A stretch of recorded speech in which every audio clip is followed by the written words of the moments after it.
एक बद्दू ने नबी अकरम सल्लल्लाहु अलैहि वसल्लम से पूछा, हशर में हिसाब कौन लेगा?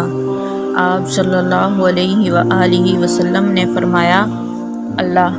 बद्दू खुशी से झूम उठा और चलते चलते कहने लगा, बखुदा, तब तो हम सब निजात पा गए। आप सल्लल्लाहु अलैहि वसल्लम ने पूछा, वो कैसे? इसने अर्ज़ किया, अल्लाह करीम है और करीम जब काबू पा लेता है तो मुआफ़ कर देता है।